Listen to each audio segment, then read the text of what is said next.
ANSI समाधान नमस्कार।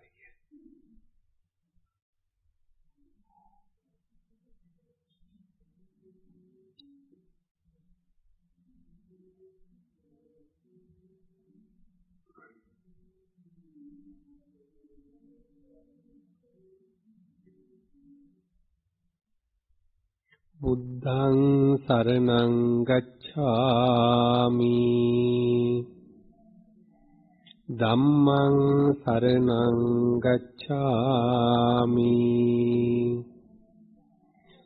संघं शरणं गच्छामि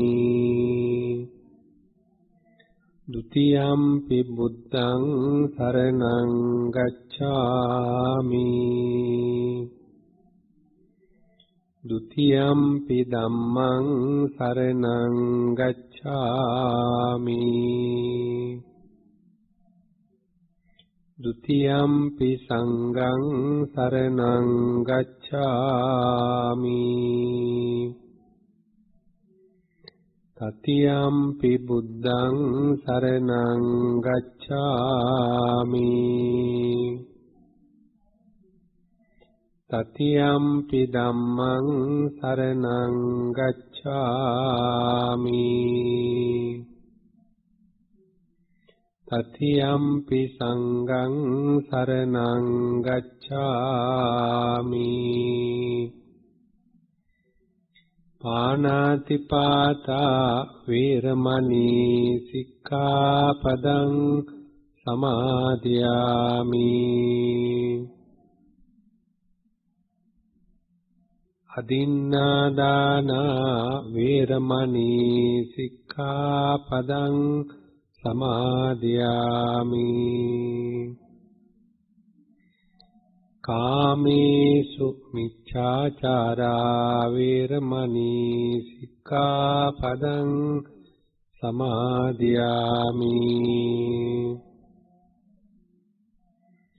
मुसावादा वीरमणि सिक्खापदं समादयामि सुरामेरय मज्जपमा दत्ताना वीरमणि सिक्खापदं समादयामि මේ තිසරණ සහිත වූ පංචශීල ධර්මය මාර්ගඵල නිවන් පිණිසම හේතු වේවා සාදුකය පංචමාරේ ජිතෝ නාතෝ පත්තෝ සම්බෝධි මුත්තමං චතුසච්ඡං පකාසේති මහාවීරං අමාමහං ඒතේන සච්ච වජ්ජේන සබ්බේ මාරා පලායන්තු අනාදිමත් කාලයක සිට ලොව පහළ වූ බුදුපසේ බුදුමහරතුන් කෙරෙහිද සිල්වත් ගුණවත් උතුමන් කෙරෙහිද වැඩිහිටි ගුරුවර දෙමව්පියාදීන් කෙරෙහිද මාගේ සිතින් කයින් වචනයෙන් සිදු සියලු කර්ම දෝෂවලට මම සමා කර ගනිමි මට සමාවන සේක්වා දෙවනුවද මම සමා කර ගනිමි මට සමාවන සේක්වා තුන්වෙනුවද මම සමා කර ගනිමි මට සමාවන සේක්වා බන්තේ සංසාර වඩ දුක්ඛතෝ මෝචනත්තාය කම්මත්තානං යාචාමි ඉමහං බන්තේ අත්තභාවං තුම්මාකං පරිචජාමි මට විදර්ශනා ඥාන ඥාන මාර්ග ඥානඵල අවබෝධ වෙත්වා බණහන සූදානම් වෙන සත්පුරුෂ පින්වත්නි බුදුරජාණන් වහන්සේ දේශනා කළ ධර්මය අපේ මේ ජීවිතය වගේම සංසාර ජීවිතයත් සංසාර ජීවිතේ දුකින් නිදහස් වෙන්න ඒකාන්ත කොට දේශනා කළ ධර්මයක් ඒ නිසා බුදුරජාණන් වහන්සේගේ සෑම බණපදයක්ම නිවන් පිණිසම දේශනා කරපු ධර්ම තමයි වැඩිපුර තියෙන්නේ. සුළු වශයෙන් මේ ජීවිතය පිළිබඳ බුදුරජාණන් වහන්සේ දේශනා කරනෝ ඒව ටිකක් එහාට කල්පනා කරනකොට ඒවත් නිවන් පිණිසම දේශනා කරපු ධර්මයේ හැටියට සලකන්න පුළුවන්. බුදුරජාණන් වහන්සේ දේශනා කළ අසුභානුපස්සින් විහරන්තං ඉන්ද්‍රියේසු සුසංගතං භෝජනම් හිච මත්තඤ්ඤු සද්දං ආරද්ධ විරියං සංවේ නප්පහස අතිමාරෝ සේලෝ වාතෝ සේලංව පබ්බතං කියන ගාථාවක් බුදුරජාණන් වහන්සේ දේශනා කළා. උන්වහන්සේ විශේෂයෙන්ම අසුභානුපස්සින් විහරන්තා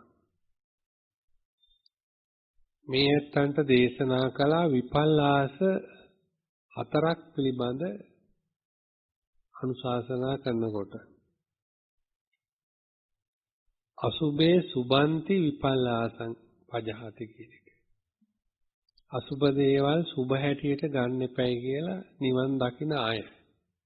අනිත් අය කමක් නැහැ. අනිත් අය දන්නේ නැහැනේ. නිවන් දකින්න යන අය අසුභ දේවල් අසුභේ සුබන්ති විපල්ලාසං පජහති. අසුභ දේවල් සුභ හැටියට ගැනීම සුදුසු නැහැ. අසුභ දේවල් අසුභ හැටියට ගන්න ඕන. දුක්ඛේ සුඛන්ති විපල්ලාසං පජහති. දුක් දේවල් සැප හැටියට ගන්නත් එපා කියලා කියන බුදුරජාණන්. ඒකත් ලොකු විපල්ලාසයක්. විපල්ලාසයක් කියන්නේ ලොකු වැරද්දක් නිවන් දකින්න අයට. සැප හැටියට ගන්න එක දුක් දේවල්. ඊළඟට බුදුරජාණන් වහන්සේ දේශනා කළා අනිත්‍යේ නිච්ඡං විපල්ලාසං පජහති. අනිත්‍ය දේවල් නිත්‍ය හැටියට ගන්නත් එපා කියලා කිව්වා. ඒකත් වැරදි අදහසක් නිවන් දකින අයට. අනිත්‍ය දේවල් අනිත්‍ය හැටියට ගන්න ඕන. ඊළඟට අනත්තනියේ අත්තනෝ විපල්ලාසං පජහති. අනාත්ම ධර්ම ආත්ම හැටියට ගන්න එපා කියලා බුදුරජාණන් වහන්සේ දේශනා කළ මූලික විපල්ලාස හතරක්. වැරදි හතරක් නිවන් දකින අයට. ඒ නිවන් දකින අය එහෙම ගන්නයි කියලා කියන්නේ මොකද?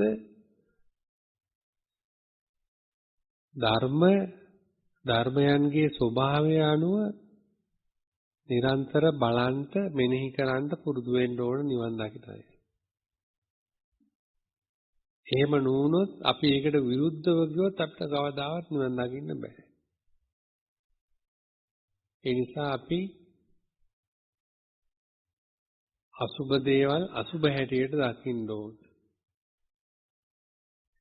අපේ මේ ශරීරය ගත්තාම හැම දෙයක්ම වාගේ සුබ හැටියට අපිට ගන්න බෑ. ඉන්ද්‍රිය ගත්තත්, ශරීරය ගත්තත්,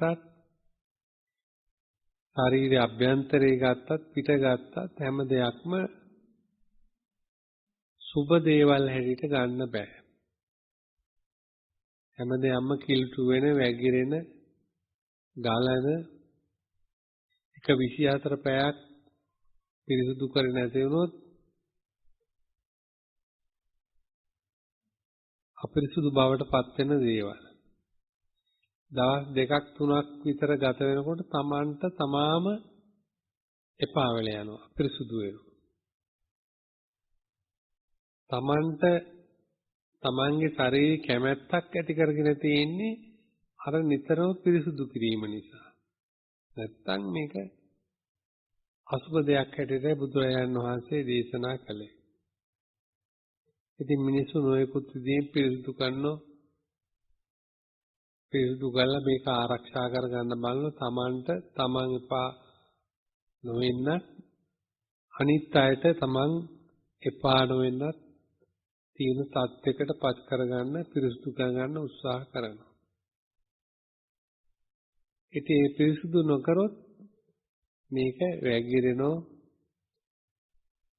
දුගනහමනෝ හැම දෙයක්ම තියෙනවා. ඒ වගේ මරණයටපත් වුණාට පස්සේ කල් තියාගන්න ක්‍රමයක් කළේ නැති වුණොත් දවසක් ගත වෙනකොට 24 පැයක් යනකොට ඉදිමෙන්න පටන් ගන්නවා. නිල් වෙනවා. දවස් දෙක යනකොට එහෙම මෙයින් වැగిරෙන්න පටන් ගන්නවා. දෙකමාරක් විතර යනකොට ඉදිමිලා හොඳටම පුරන්න පටන් ගන්නවා. පුරලා තරව ගලන්න පටන් ගන්නවා. දුර්ගන්ධය හමන්න පටන් ගන්නවා. නවසීවතිකෙන් බුදුරජාණන් වහන්සේ දේශනා කළේ ඒකයි. එතකොට ජීවත් වෙනකොටත් අපි පිරිසුදු කරන්න ඕන. මරුණට පස්සේ කල් තියා ගන්න ක්‍රමයක් කරන්නේ නැති වුණොත් එහෙම නැත්නම් ශනිකව ඒක ඉවත් නොකළොත් මේක තියා ගන්න බෑ. ඉදි වෙනෝ, නිල් වෙනෝ, වැగిරෙනෝ, පුපුරනෝ හැම දෙයක්ම දුර්ගන්ධය හමනවා. අසුබ දේවල් හැටියට අපි ඇසුරු කරන්නේ අපි මමංකාරයෙන් ආරක්ෂා කරන්න උත්සාහ කරන්නේ අසුබ දේවල් කෙනෙක් අපි තේරුම් ගන්නට ඕන. මමංකාරයෙන් සලකන මේ ශරීරයේ තමයි මූලික වශයෙන් ඒ තියෙන්නේ. ශරීරයේ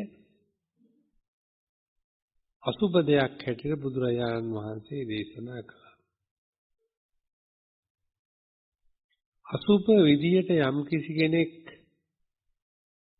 බලන්නේ පිරිසුදු නොකර ඉන්න නෙවෙයි. එහෙම නැත්නම්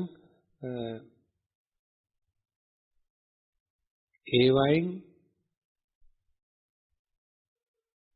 මරුණට පස්සේ ඒවලම විසි කරලා දාන්නවත් නෙවෙයි. සමහර අපේ සංස්කෘතික දේවල් අනුව ඒව තියාගන්න. නමුත් අපි අසුබ දේවල් අසුබ හැටියට දකින්නේ අපි දැනගන්න ඕන මේ කය ඒ වගේම මේ ඉන්ද්‍රිය මේ හැම දෙයක්ම සකස් වෙලා තියෙන්නේ හේතු ප්‍රත්‍යයෙන් බව. පටිච්ච සමුප්පන්න ධර්ම වලට අනුකූලව ඒ ධර්ම පහළ වෙලා තියෙන්නේ හේතුවක් ඇතුව. ඒ හේතු නැති වෙනකොට ඒ හටගත්තා වූ රූපය විනාශ බවට පත් වෙනවා. අනිත්‍ය බවට පත් වෙනවා. අසුභ හැටියට ඒව කොහොම තියෙනවා. ඒ මොකද මේව ධර්ම නිසා අපි විසින් කරන අපිට මේව පාලනය කරන්න බෑ. අපිට ඕනකම තියෙනවා මේ ශරීරේ පාලනය කරන්න. නමුත් ශරීරේ එහෙම පාලනය කරන්න බෑ. අපි බෙහෙත් හේත් ආදී දේවල් කරලා පාලනය කරනවා. නමුත් කොච්චර කරත් මේක කැඩෙන බිඳෙන විනාශ වෙන දුර්ගන්ධය හමන අවසානයේ කිසිම පාවිච්චියක් ගන්න බැරි ඉවර දාන දෙයක් බවට පත් වෙනවා. අපි අර ශරීරයෙන් එහෙම නැත්නම් රූපයෙන් කෙනෙක් මුලින් ඉඳලම අඳුර ගන්නවා. අපි සංඥාවක් ගන්නවා. ඒ සංඥාව අපේ හිතේ දිගින් දිගටම වැවීම නිසා, වැඩිම නිසා මමංකාරය, තෘෂ්ණාවත් සියල්ලම මේ ශරීරයේ පිළිබඳ තමයි මූලික වශයෙන් ඇති වෙන්නේ. ඊට පස්සේ අපි කරන කියන දේවල් පිළිබඳ, කතා කරන දේවල් පිළිබඳ, හිතන දේවල් පිළිබඳ අපේ යම්කිසි මතකයක්, සංඥාවක් අපි ගන්නවා. එතකොට ඒ ආකාරයෙන් අපි අරගෙන අපි මේ කෙනෙක් පිළිබඳ එහෙම නැත්නම් තමා පිළිබඳ තෘෂ්ණාවක් උපදවාගෙන තමයි ජීවිතේ ජීවත් වෙන්නේ. ඒතකොට බුදුරජාණන් වහන්සේ දේශනා කළා අසුභ වශයෙන් යම් කෙනෙක් බලන්නේ අර තෘෂ්ණාව ඉවත් කරන්න මිසක් මේ ශරීරය පිරිසුදු නොකර ඉන්නවත් ශරීරය ඉක්මනට ඉවත් කරන්නවත් නෙවෙයි. මේවට තියෙන යම් කිසි බැඳීමක් තියෙනවා නම් ආසාවක් තියෙනවා නම් තෘෂ්ණාවක් තියෙනවා නම් ඒක ඉවත් කරන්න තමයි අපි ධර්ම හැටියට දකින්න හැම වෙලෙම උත්සාහ කරන්නේ. ඒ නිසා බුදුරජාණන් වහන්සේ දේශනා කළා නිවන් දකින මේ පැවිදි හැම කෙනෙක්ම අසුබණං අසුබ දේවල් අසුබ විදිහට බලන්න ඕන. අසුබණං ඉතින් අපි මා දන්නේ සුබ දෙයක් මේ ශරීරය තුල තියෙනවද කියලා. ඊළඟට අපි කතා කරන දේවල් වල තියෙනවා සියුම් විදියට බලනකොට අසුබ දේවල්. ඒවැයි තියෙන ඒකෙත් පිළිකුලක් තියෙනවා. අපි ඒකට කියන දුක්සා සහගතයි එයා කතා කරන දේවල් කියලා ඒ වචන ලෝක සම්මතයට විරුද්ධව කතා කරන දේවල් තියෙනවා. ඒ නිසා තමයි මුසාවාද, පරුසාවාච, සම්පප්පලාප ආදී වචන වලින් ඈත් වෙලා යහපත් වචන කතා කරන්නේ. දැන් බුදුරජාන් වහන්සේ අපට දේශනා කළා තමන්ට ලෝක සම්මතේ සලකාගෙන කටයුතු කරන්න ඕන සමාජ සත්වයක් වශයෙන් ඊටත් එහාට ගිහිල්ලා ගැඹුරෙන් මේ ජීවිතේ බලන කෙනෙකුට වචනේ පිළිබඳ ලොකු වගකීමක් තියෙනවා. ඒ වගකීම හොඳින් තවරුණු කෙනාට වචනේ පිළිබඳ පිළිකුලක් ඇති වෙනවා. තමාටම මම කතා කරපු වචන මේ වගේ දේවල් දැන් මේව කතා කරන්න හොඳ නැහැ. ඒවා මට ප්‍රයෝජනවත් නැහැ.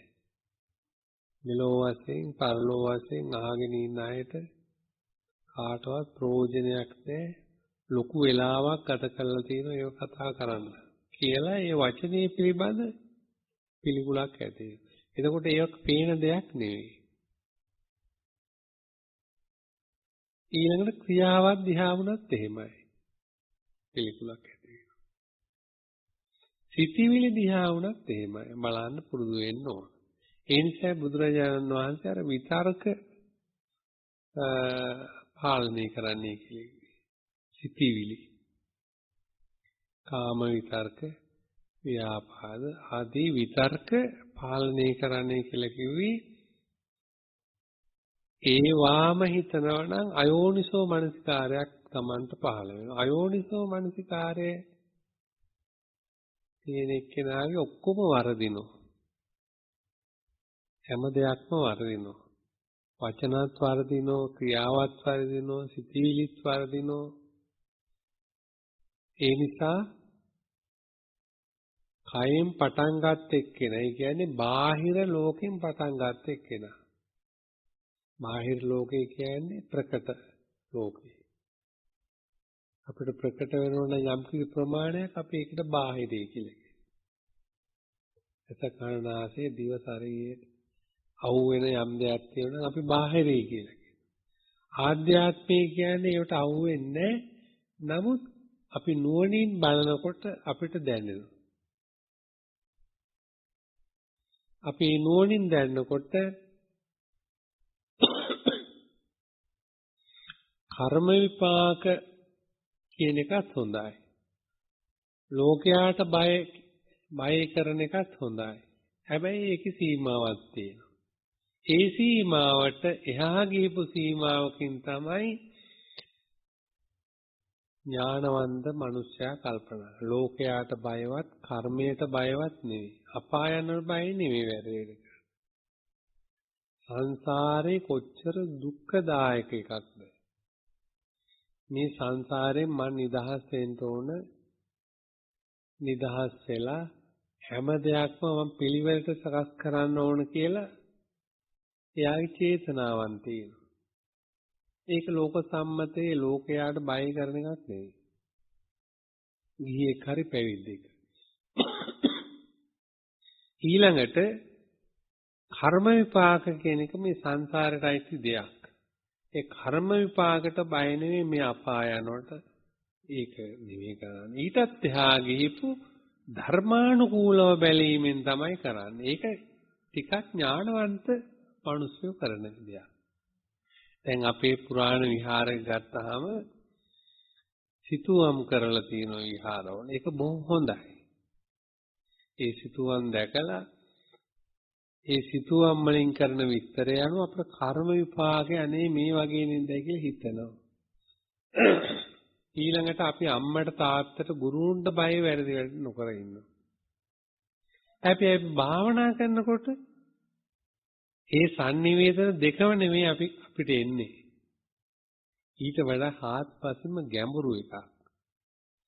ඒ ගැඹුරු එක තමයි සංසාරේ කොච්චර බයද මේකේ ඉපදෙමින් මැරෙමින් යන එක.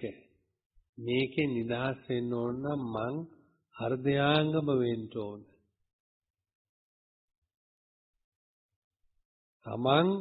තමන්ගේ ජීවිතය පිළිබඳ වග කියන්න ඕන.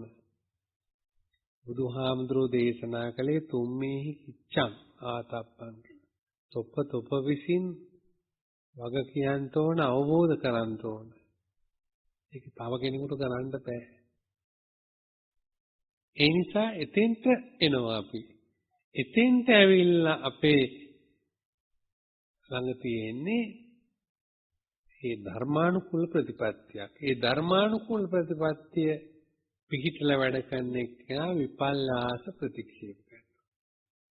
එයා හරියටම දන්නෝ මේක අසුභයි. මේක දුකයි. මේක අනිත්‍යයි. මේක අනාත්මයි. මේ වෙල්ලෙන්න හොඳ නැහැ. මේව පදනම් කරගත්ත වචනවල එල්ලෙන්න හොඳ නැහැ. මේව පදනම් කරගත්ත ක්‍රියාවල එල්ලෙන්න හොඳ නැහැ. මේව පදනම් කරගත්ත සිතිවිලි වල එල්ලෙන්න හොඳ නැහැ.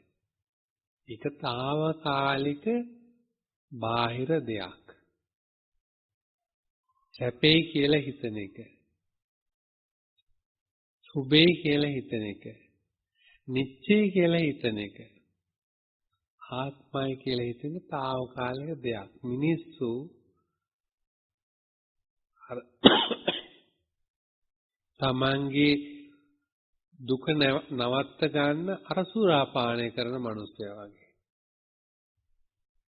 හැබැයි සුරාපානය කිරීමෙන් දුක වැඩි වෙනව මිසක් දුක අඩු වෙන්නේ නැහැ.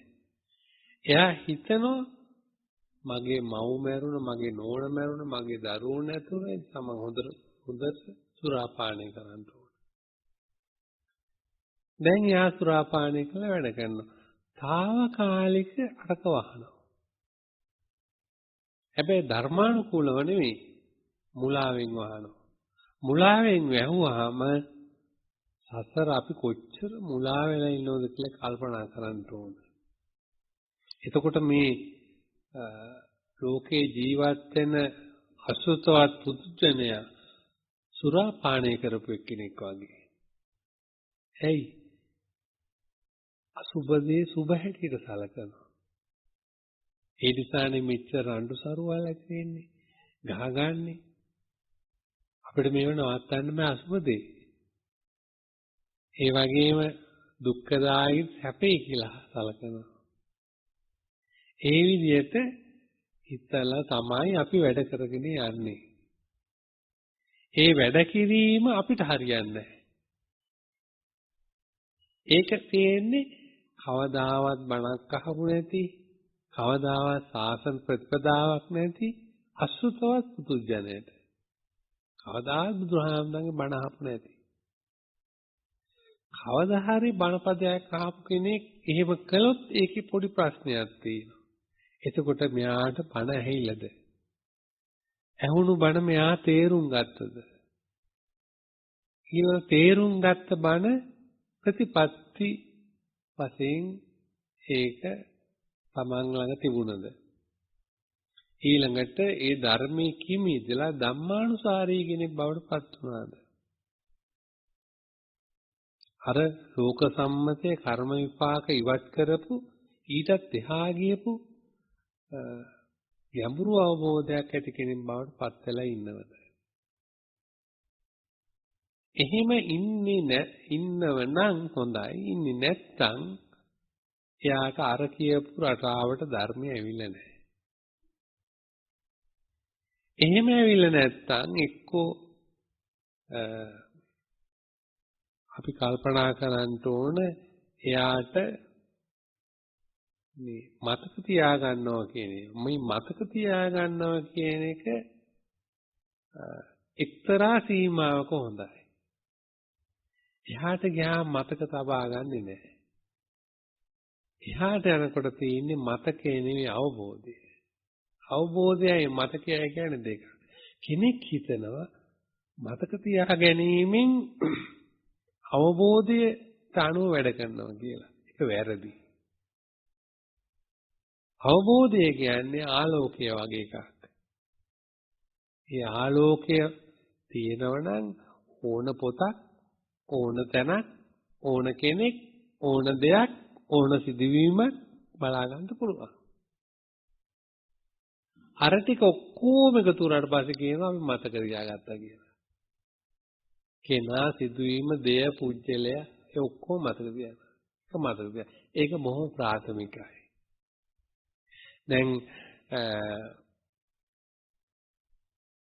නමුත් ඒක ප්‍රාථමික වුණාට ඒකේ යම් කිසි සීමාවක් තියෙනවා. යන්න පුළුවන්. ඒ සීමාවේ යන්න මතක අවශ්‍යයි. නමුත් අවබෝධයක් ඇති වුණාට පස්සේ ඒ මතකින් වැඩක් නැහැ. නිවන් දකින්න එක්කෙනත් ඒ වගේ තමයි. නිවන් දකින්න එක්කෙනාට මොනවද මතක තියාගන්න ඕන? අපි මතක තියාගන්නවා කියන්නේ ඔක්කොම සම්මත ලෝකේ සම්මත කරගත්ත ප්‍රඥප්ති. ඒවෙන් අපිට ඒව එකක්වත් අපිට ගෙනියන්නත් බෑ. ඒව ගොඩක් හැදුනාට පස්සේ ඒව එකතුනාට පස්සේ අපි කියනවා සංසාරය කියලා එකට. ඒකට කියනවා සංසාරය කියලා. ඒව නැත්තම් සංසාරයක් නෑ. සංසාරේ තියෙන්නේ මේ මතක තියෙන්නේ. මතකේ අපි අමතක කරන්න උත්සාහ කරන අපි නැවත නැවත කල්පනා කරන ওই මතකයේ ගොඩ ගන්න. නමුත් කිසි කෙනෙක් උත්සාහ කරන්නේ අවබෝධය ඇති කරගන්න. මතකයේ නිතරම ගමන්නේ නැහැ. අවබෝධය ඇති කරගන්න ඕන. අවබෝධය තුලින් කොහොමද අපි කෙනෙක් දකින්නේ? අන්න අවබෝධය තුලින් දකින්න එක තමයි කියන්නේ විපල්යාස දුරු කරනවා කියලා. ඒක මතකය නෙවෙයි. මතකයේ කියලා කිව්වේ අසුබ දේවල් සුබයි කියන එක. දුක් දේවල් සැපයි කියන එක. ඒ ඔක්කොම මතක. ඉතින් ඒව ගැන විස්තර කියන්න ඕනේ මේ අය ඉගෙන ගත්ත පිළිස මේ අය දන්නෝ ඩිංගක් රින්ගනකොටම මේ රින්ගන්නේ කොහෙද කියලා. ඒ නිසා බුදුරජාණන් වහන්සේගේ දේශනාව මතක තබා ගැනීමට වඩා ප්‍රමුඛ තත්ත්වය දෙන්නේ අවබෝධයට. ඒ මතක තබා ගැනීම සීමාවට අයිති වෙනවා අර ලෝක සම්මත කර්ම විපාක ඒ ඔක්කොම. අවබෝධයට එනකොට ඒක අපි මතක තියාගන්නේ නැහැ. හරියට ඥානවන්ත කෙනෙක් ගමනක් යනවා වගේ. කවුරුවක් කිව්වේ නැහැ වැරදි දේවල් වලින් ඔක්කොම ඉවත් වෙලා බොහොම සෝදිසිව එයා ඒ ගමන ඉවර කරනවා.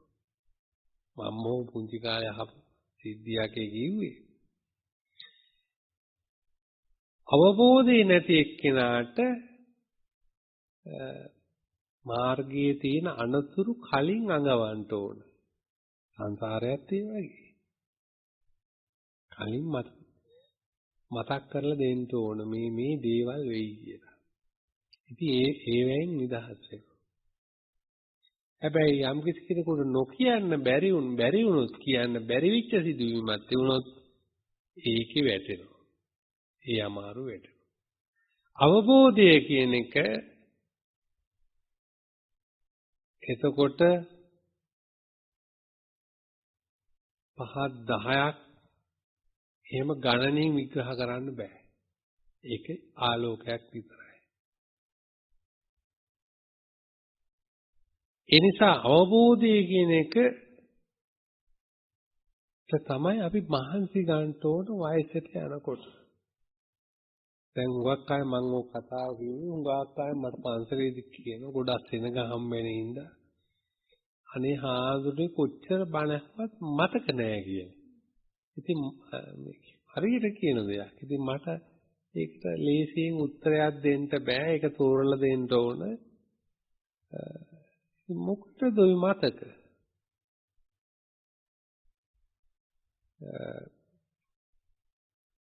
ඒ නිසා තමයි අපිට වයසින් යත්ම අපි මෝරත්ම අපේ භෞතික ශරීරයේ යම්කිසි වෙනසක් ඇති වෙනවා. ඒක කාටවත් නැහැ කියන්න බෑ. ඒ භෞතික ශරීරයේ වෙනස් වෙනකොට මතක කියන ඒවත් ස්වභාවයෙන්ම අඩු වෙනවා. ඒක අඩු නැයි කියලා කලකිරෙන්න දුක් වෙන්න අවශ්‍ය නැහැ. කලකිරෙන්න ඕන දුක් වෙන්න ඕන අවබෝධය නැති වුණොත්. බුදුරජාණන් වහන්සේ දේශනා කරනවා තමන් වහන්සේ මා සම්බෝධියටපත් වෙලා පළවෙනි ධර්මාන කාලේ මුලින්දලම දේශනා කළ විදියමයි අවසානයේ පිරිනිවන් පාන වෙලාවෙත් අනුශාසනා කරන්නේ. ඒකද මතකයේද? මතකිනීම අවබෝධය. ඒ නිසා අවබෝධය කියන එක නැති වෙන දෙයක්වත් තියාගන්න දෙයක්වත් නෙවෙයි. නැති වෙන්න ඕන අහවල් තැන තියෙනවා කියලා අල්ලන්න දකින්න පුළුවන් දේවල්නේ. නැති වෙන එකක්වත් තියාගන්න පුළුවන් දෙයක් නෙවෙයි. අපි මේ ජීවිතයේ අවසන් වෙනකොට අපිට ඉතුරු වෙන්න මොකක්වත් නැහැ.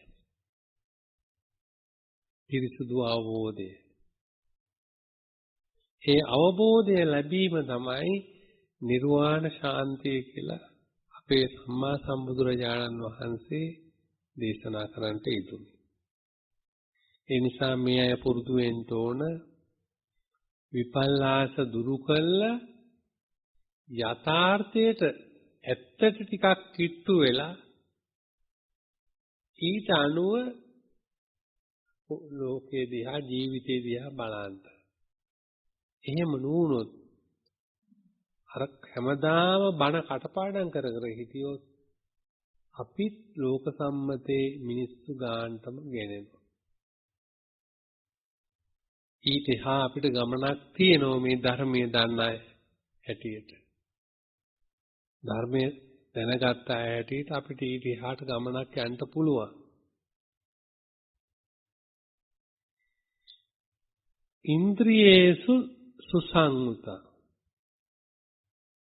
ඉන්ද්‍රිය කිව්වහම අපිට ඉන්ද්‍රිය වර්ග ගොඩක් තියෙනවා. අපිට මේ බාහිරව පේන තියෙන ඇස කන නාසය දිව ශරීරය සිත. එහෙම නැත්නම් මන කියන ඉන්ද්‍රිය. හොදට සංසුන් කරගන්න ඕන.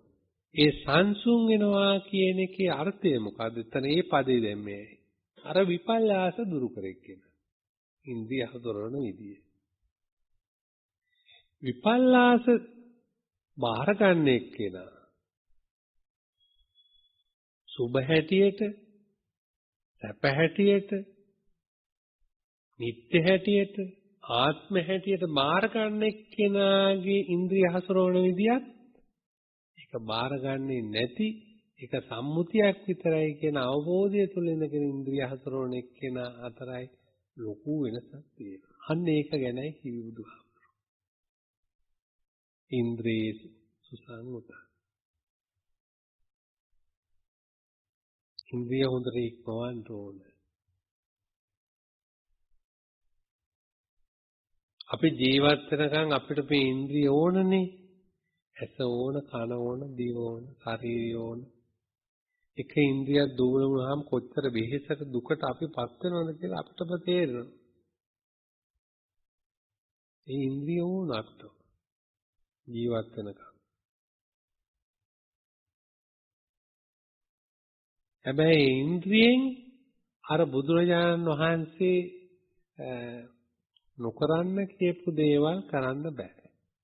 ඒව කරන්නේ ඒව නොකරන්නේ ලෝකයාට බයව කර්ම විපාක වලට බයවත් නෙවෙයි. එහෙම කරන්න ඕනේ. එහෙම කරන්න පුංචි ළමයි. වේවැල ගත්තාම හික්මෙන්නේ පුංචි ළමයි. අපි එහෙම හික්මෙන જાතියක් නෙවෙයි. අපි වේවැල ගත්තත් නොගත්තත් අපි හික්මෙනවා. මොකද අපි මේ ඉන්ද්‍රියගේ ස්වභාවය යථාර්ථය අපි තේරුම් අරගෙන තියෙන කලින්. ඒ කලින් තේරුම් ගත්ත එක්කෙනාට මේවා ලෝක සම්මතෙන් හරි කර්ම විපාකෙන් හරි නවත්තන්න ඕනේ නැහැ. ඒව නවත්තන්න ඕන අර වේවැල ගත්ත පුංචි ළමයා වගේ කෙනෙකුට.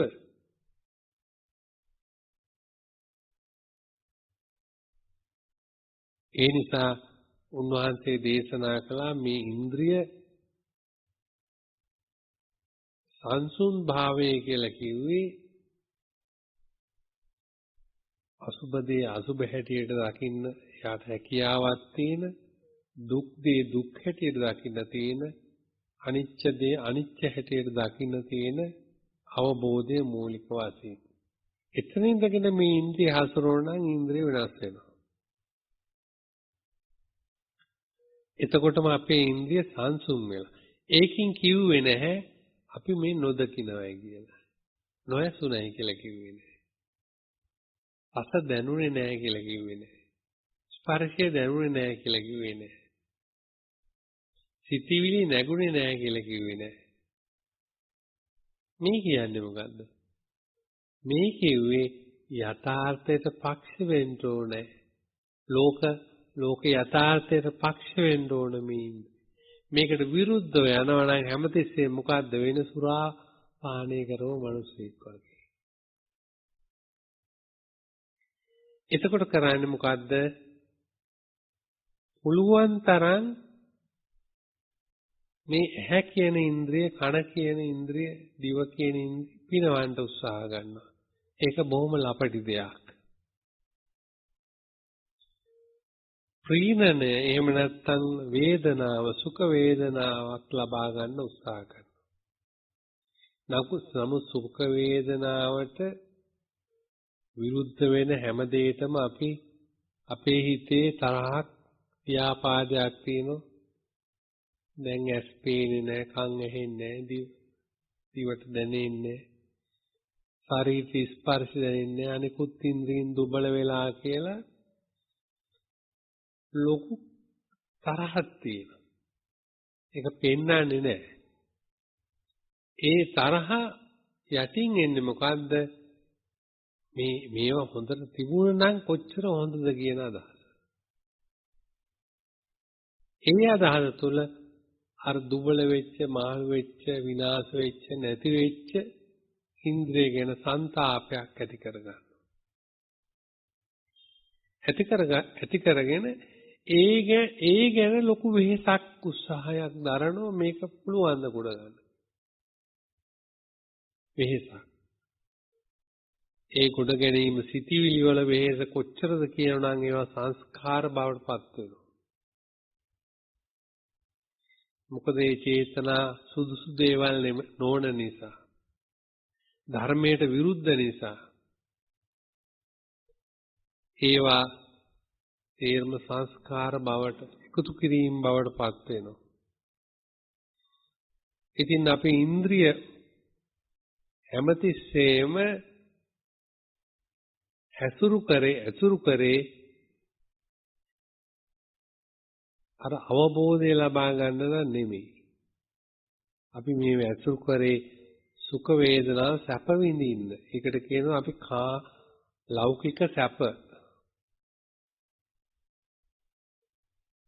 සැප කියන එක අපි මොනවද විඳලා තියෙන්නේ පුංචි කාලේ ඉඳලා මේ දක්වා. අපිට මතකද සැප විඳේවා? ඒ සැප එහෙම අපිට පෙට්ටගමක දාලා තියාගන්න පුළුවන් ද අපි විඳපු සැප? ඉදිරියේදී අපිට සැප ලබන්න පුළුවන්ද?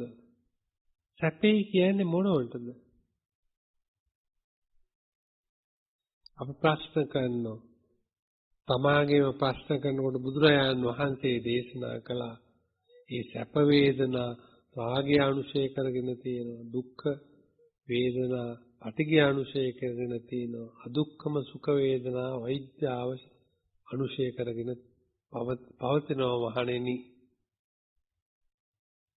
ඒ නිසා මූලික වශයෙන් රාග, දේශ, මෝහ කියන ධර්ම අනුශය කරගෙන තියෙනවා මේ වේදනා කියන එක. ඒ නිසා මේ වේදනා කොහොම ලැබුවත් අවබෝධය සඳහා නෙවෙයි, ඒ සේරම අපේ දුක සඳහා හේතු වෙනවා කියලා බුදු සංසාරේ දික් කර ගැනීම සඳහා හේතු. එතකොට මේ ඉන්ද්‍රිය අපි සංසාරේ දික් කර ගන්න මිසක් සංසාරේ කෙටි කර ගන්න අපි යොදපු කාලය කොපමණද? තේරුම් ගන්න. ඒකෙන් ප්‍රකාශ වෙන්නේ ඉගෙන ගන්න එපා කියලා. ඒකෙන් ප්‍රකාශ වෙන්නේ අහන්න බලන්න එපා කියලා. අපි අහලා බලලා එකතු කරගන්න අපි උත්සාහ කරන්නේ අර විපල්යාස වල තියෙන ධර්ම. ආරවත් දෙය නෙවෙයි. ඒවා පුළුවන් තරම් අපි එකතු කරගෙන අපි පුළුවන් තරම් මතක තියාගන්න. අපි දැනගන්න උත්සාහ කරනවා. ඒ දැනගැනීම විඥානන විඥානය කියලා කියනවා. ඒ විඥානය එතනින් නතර වෙනවද? ප්‍රසන්න විඥානය සදා හේතු වෙනවා. ප්‍රසන්නේ සඳහා හේතු වෙන්නේ ඒකමයි. කර්මය සඳහා කර්ම විඥානයේ වශයෙන් හේතු වෙන්නේ ඒකමයි. ප්‍රවෘත්ති විඥානයේ හැටියට සලකන්නේ ඒකමයි. පතිත්ථ විඥානයේ හැටියට සලකන්නේ ඒකමයි. එතකොට මේ ජීවිතේ බැලුවොත් ඇස කන නාසය දිව ශරීරය අපේ දුක නැති කරගන්න නෙමෙයි දුක වැඩි කරගන්න අපි යොදලා තියෙනවා මුලින් ඉඳලා. දුක එකතු කරගන්න. ඉතින් මේ දුක එකතු කරගන්න යෙදීම නිසා අපි පුළුවන් තරම් අපි ඒක දේශයයි හිතන්නේ සැප වේදනා පිළිබඳ ඒ සැප වේදනා පිළිබඳ මට දරුවෝ සිටිනවා ධනය සිටිනවා පන්සල් තියෙනවා දායකයෝ ඉන්නවා ඉහි පැවිදි ඒ ආකාරයෙන් හිතනවා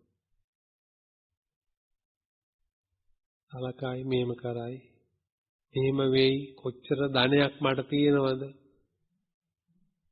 නමුත් මෙතන ඉන්න ඔබටවත් මටවත් ඒ දරුවවත් ධනයවත් නිලවත් තනතුරුවත් සාතිකවත් ගෙනියන්න බැරි බව ඕන පොඩි ළමයි දන්නවා.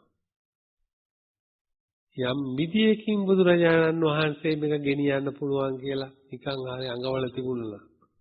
මේ සැලසීමවත් නැහැ මේ ජීවිතේ. එතකොට පේනවා මේ ලෝකේම ලුජ්ජති පලුජ්ජති इति කැඩෙන බින්දෙන විනාශ වෙන නැති වෙන අසුබ වූ ධර්මයක් හැටියට බුදුන් වහන්සේ. ඒ නිසාම තමයි අර සුරාපානය කර කෙනෙක් වගේ අපි මේක සැපයක් හැටියට සලකන්නේ. ඒ වෙලාවේ මම බීලා හිටියන එකයි මං කිව්වේ. ඒක ඇත්තක් නෙවෙයි ඒ වෙලාවේ සුරාපානය කළා දිනුනා කියලා. එයාටම සී කල්පනා වෙනවා. මේ ලෝකේ තියෙන ස්වરૂපයත් ඒ වගේ. ඒ නිසා බුදුරයන් වහන්සේ දේශනා කළා න නිමිත්තක් ගාහයි අනුභ්‍යංජනක් ගාහයි නිමිති කියන જાති ගන්නේ අර විපල්යාස දුරු නොකරපු අය. නිමිති ගන්න එපා කියලා කිව්වා. අනුභ්‍යංජන වශයෙන් ගන්න එපා කියලා. ඒ දෙකෙන්ම සංස්කාර ඇති වෙනෝ ප්‍රසන්න විඥානයක් ඇති වෙනෝ කියලා බුදුරජාණන් වහන්සේ මේ දුක ප්‍රවෘත්ත වෙනවායි කියලා දේශනා කළා. ඒ නිසා අපිට සිහිය හොඳට අවශ්‍යයි ඉන්ද්‍රිය සංවර කෙනෙකුට. ඒ නිසා තමයි සතිපට්ඨාන සූත්‍රයේ දේශනා කළේ හොඳ සිහියෙන් යුක්තව වාසය කරන හොඳ නුවණින් යුක්තව වාසය කරන එක්කෙනාට ඒ නුවණ සිහිය හිතේ එකඟ බව සියල්ල එකතු වෙන්නේ මේ ලෝකාන්තරයෙන් නිදහස් වෙච්ච කෙනාට. මේ ලෝකයේ කියන මේ සුරාපානයෙන් ඉවත් වෙලා යෝනිසෝ මනසිකාරයෙන් යුක්තව වාසය කරන එක්කෙනාට. අනිත් එක්කෙනාට අයෝනිසෝ ගතියක් තියෙන්නේ.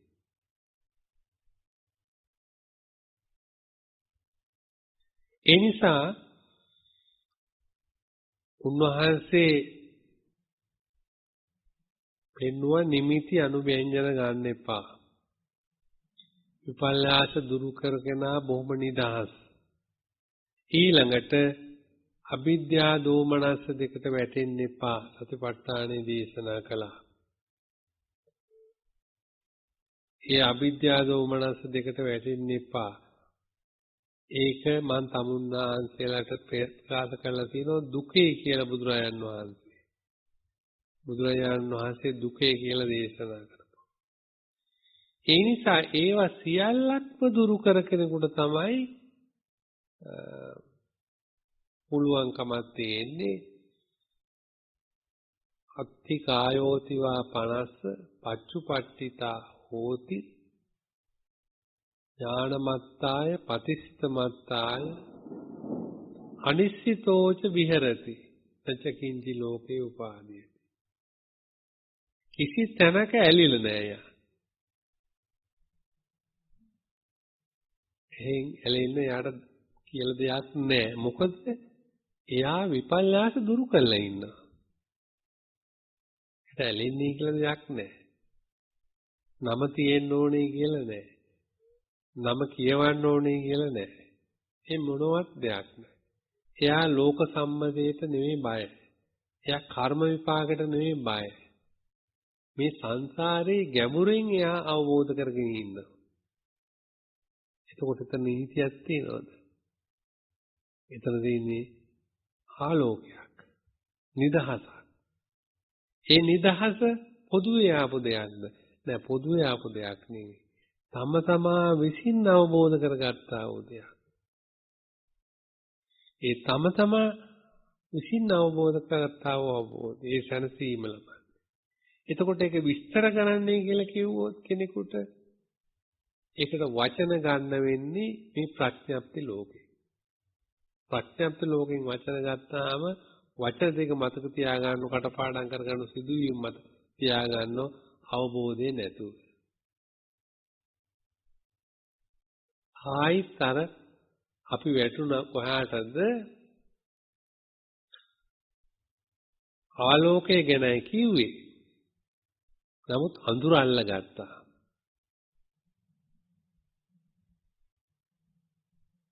විද්‍යාව ගැන ප්‍රකාශ කළේ අවිද්‍යාව අල්ලගත්තා. එතකොට අවිද්‍යාව අල්ලගෙන අවිද්‍යාව කොටස අල්ලගෙන ආයිතර අවිද්‍යාව කොටසින් මේ පැදුර වියනවා. සංසාරේ හදනවා. තණ්හා කොටසක් තියෙනනේ අවිද්‍යාව තියෙනකොට. දිට්ඨියක් තියෙන්න ඕන අර ප්‍රඥප්ති බාර ගන්න ඊළඟට ඇලීමක් තියෙන්න ඕන තණ්හාවක් තියෙන්න ඕන මූලික වශයෙන්. එතකොට ඒ තණ්හාව අවිද්‍යාවයි නිසා එයා ආපහු සංසාරේ ඉන්නවා. ඒකෙන් නතර වුණේ නෑ. එතකොට එයා ආලෝකය කෙනෙක් එන්නුව අඳුර අල්ලගත්තා. ඊළඟට දැන් අපේ බුදුරජාණන් වහන්සේත් එම විදියයි. බුදුරජාණන් වහන්සේ අවුරුදු 45ෙම ආලෝකය තමයි හැමෝටම පෙන්වුවේ. සමහර අය දිව්‍ය ලෝකවල ගියා, සමහර අය අපායට ගියා, සමහර අයට ආලෝකයටම ආවා. දිව්‍ය ලෝකයට ආපු අය හිතනවා, බ්‍රහ්ම ලෝකයට ආපු අය හිතනවා. ඒක තමයි ආලෝකය කියලා. ඒකත් කාම භවයේ කාම ලෝකවල අරූප ලෝකවල තියෙනා වූ මනසේ ස්වභාවයක් නිසා, මනසෙන්ම ගත දෙයක් නිසා, හිතෙන් හැදූ දෙයක් නිසා, ප්‍රඥප්ති වලින් හදපු දෙයක් නිසා එතනත් අවිද්‍යාව හැටියට බුදුරජාණන් වහන්සේ දේශනා. මනුස්ස ලෝකේ ඉඳලා දිව්‍ය ලෝකයක විද්‍යාවක් කියලා ගන්න බෑ බුද්ධ ආගමට අනුව. අපි හිතාගෙන ඉන්නෝ එහෙම. එහෙම හිතුවොත් අන්න ඒ නයින් හිතුවොත් ඒ විදිහට හිතුවොත් අපේ සිතිවිලි පරපුර හරි දුර්වලයි.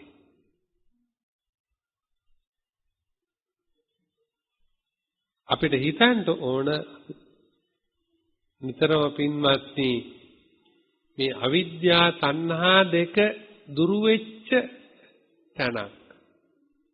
ඉතින් එහෙම තැනක් නැහැනේ. තැනක් කියලා දෙයක් නැහැනේ. ආලෝකේ විතරයි තියෙන්නේ. ආලෝකෝ උදපාදි. තැනක් කියලා තැනක්. තැනක් තියෙනවා නම් අවිද්‍යාවක් තියෙනවා තණ්හාවක් තියෙනවා. එතකොට ආලෝකයේ හැටියට පෙන්වන්න බෑ. දැන් බුදුරජාණන් වහන්සේ පෙන්ලා තියෙන අර තමෝ ජෝතිපරායනා කියලා සූත්‍රය.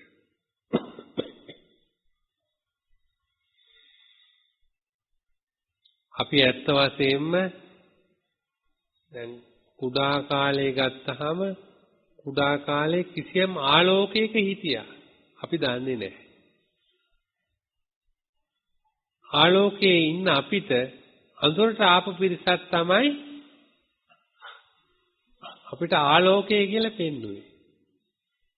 ඒ නිසා අපි අඳුරටම ගියා. යම්කිසි කෙනෙක් දැන් ඒ අඳුරටපත් වුණාට පස්සේ තමෝ අන්ධකාරයේ ඉන්න කෙනෙකුට ජෝතිපරායන මේ ඉන්ද්‍රිය පහෙන් මොනවා හරි ගත්තනම් ඒක අඳුරොයි. අවිද්‍යාව තණ්හා දෙක මුල් කරගත්ත මේ ක්ලේශ බරිත භාවයක් සංසාරේ තියෙනවා. ඒකෙන් නිදහස් වෙච්ච එකක් ආලෝකය කියලා. එහෙම නැත්නම් මේ ආලෝකයට සෝවාන් සකෘදාගාමි අනාගාමි අරහත් කියන ආලෝකය ලබන්න යන්න ඕනේ කියලා හිතුවා. එහෙම අය පටන් ගත්ත ජීවිතේ අරමුණක් ඇතුව බුද්ධ ශාසනයේ අරමුණක් ඇතුව වැඩ කරගත්ත දැන් ආර්ය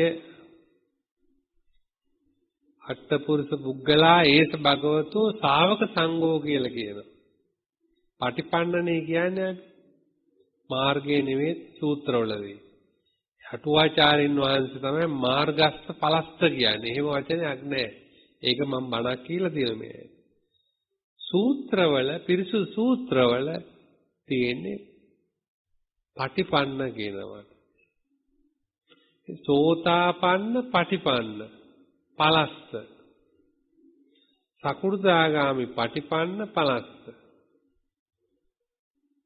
පටිපන්නෝ කියලානේ කියන්නේ. උජුපටිපන්නෝ ඥායපටිපන්නෝ සාමීචි පටිපන්නෝ පටිපන්න පටිපදාවක් ගැන කියන්නේ. එත සෝතාපන්න පටිපන්න එතකොට සෝතාපන්න මාර්ගයටපත් වෙච්ච ඵලයටපත් වෙච්ච පලස්ත. එතකොට ඒ පටිපන්න මුල්ම පටිපන්න එක්කෙනා මාර්ගඵලයක් ලැබලා නැහැ. හැබැයි එතන බුදුරජාණන් වහන්සේ සම්බෝධි පරායන කියන වචනේ විස්තර කළ දෙනවා ඇත්ත. සම්බෝධි පරායන කියන විස්තරේ කරපු තැනැත්තා අර මම කිය දැන් විස්තර කරන තැනැත්තා. එයා මාර්ගයටපත් වෙලා නැහැ. ඒ ඇත්ත සද්ධානුසාරී ධම්මානුසාරී. නිකන් වචන දෙකක් නෙවෙයි ඒක කිව්වේ ප්‍රකාශ කළේ. සම්බෝධි පරායන කිව්වේ එයා ලෝක සම්මතයටත් කර්ම විපාක වලටවත් බය නෙවෙයි. ඊළඟට එයා විපල්යාස ඇටියට දකින්න යථාර්ථය හැටි දකින්න උත්සාහ කරන කෙනා. මේ විස්තර කරන්නේ ඒ තැනත්තා. මාර්ගයටපත් අර 8 දෙනාගේ එක්කෙනෙක්. එයා ඒකාන්ත කොට සම්බෝධි පරායන කියන විස්තරේ චූලගෝපාල සූත්‍රයේදී බුදුරජාණන් වහන්සේ ප්‍රකාශ කරන වචනයක් ඒක සම්බෝධි පරායන. ඒ සම්බෝධි පරායන කියන වර්ණාවෙන් කරන්නේ මොකද? එයා ඒකාන්ත කොට සෝවාන් වෙනවා. නවත්තන්න බෑ. ඇයි නවත්තන්න? එයා සංසාරේ නවත්තන්න ඕන ඔක්කොම නවත්තලා තියෙන්නේ. විපල්ලාස දුරු කරලා තියෙන්නේ. ඉන්ද්‍රිය යනුව හැඩගස්සලා තියෙන්නේ. වේදනාව ගැන යා දන්නෝ. අවිද්‍යාව දෝමනස් දෙක දුරු කරලා තියෙන්නේ. එතකොට එයා සම්බෝධි පරායන නැතුව වෙන කවුද? එයා සද්ධානුසාරී ධම්මානුසාරී. එතකොට කවුද? ඒ ශ්‍රාවකයා ගැන බුදුහාමුදුරු විස්තර කළේ. එතකොට ඉන්ද්‍රියේසු සුසංගත. එහෙම ඉන්ද්‍රිය තාපණය වෙනකොට, සකස් වෙනකොට, තේරුමක් අනුව හසුරවනකොට දැන් හැසිරෙනෝ නෙවෙයි හසුරවනවා. හැසිරෙන එක වෙනම එකක්, හසුරවන එක වෙනම එකක්. දැන් ලණුවක් කරේ නැති, අඹයක් කරේ නැති හරකෙකු විස්තරේ ලණුවක් කරේ තියෙන කඹයක් අතේ තියෙන හරකෙකු විස්තරේ දෙකක්. හැසිරෙනවා කියන එක ලණුවක් කරුවක් මොකක්වත් නැති හැසිරෙනවා. අනිත් එක්කන හසුරවනවා. සංසාරයට ඕන විදියට නෙවෙයි. අතරින් නිදහස් වෙන්න ඕන පිළිවෙලට. එයා ඒව සියල්ලම දුරු කළා. කර්ම විපාක දන්නෝ, ගතිත් දන්නෝ, ලෝක සම්මතයක් දන්නෝ, ප්‍රසන්දි හිතේ ස්වභාවයක් දන්නෝ, ප්‍රවෘත්ති හිතේ ස්වභාවයක් දන්නෝ, නිමිත්තේ ස්වභාවයක් දන්නෝ, ඒ හැම එකක්ම දන්නෝ. ඒව අන්‍යයාට කියන සුතවාරිය ශාවකය අහලා තියෙනවා. ඒ නිසයි මේ සද්ධානුසාරී ධම්මානුසාරී නැත්තාට ආරි ශාවක කියලා කියන්නේ. එයා අනිත් එක්කෙනා වගේ නෙවෙයි, එයා දැනගෙන තියෙනවා. කන පහළ වීමේ ප්‍රතිඵලය එයා අරගෙන තියෙනවා. කනෙන් ඇසිය යුතු දේ අහලා තියෙනවා. ඇසිය යුතු දේ අහලා නැතුව මැරුණොත් මරණ මොහොතේදී අපිට ලොකු කනගාටුවක් ඇති වෙනවා. අපිට මේ කන තිබුණා කර්ණ රසායන දේවල් එක එක විදියට විස්තර කරන විදියට අපි ශ්‍රවණය කළා. හැබැයි සුදුසු දේ ඇසුවේ නැහැ.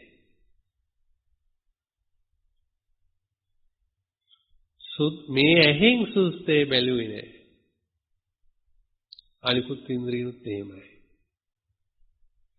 ඒ ඉන්ද්‍රියන් සියල්ලම යොදාගත්තේ සුඛ වේදනාව, ජීවිතයේ සැප කියන එක විඳින්න. නමුත් විඳපු සැපකුත් නැහැ. සිහිනෙන් තවරු සුවඳක් සේම. සුනකෙක් ගත්ත බලු වැටයක් වාගේ.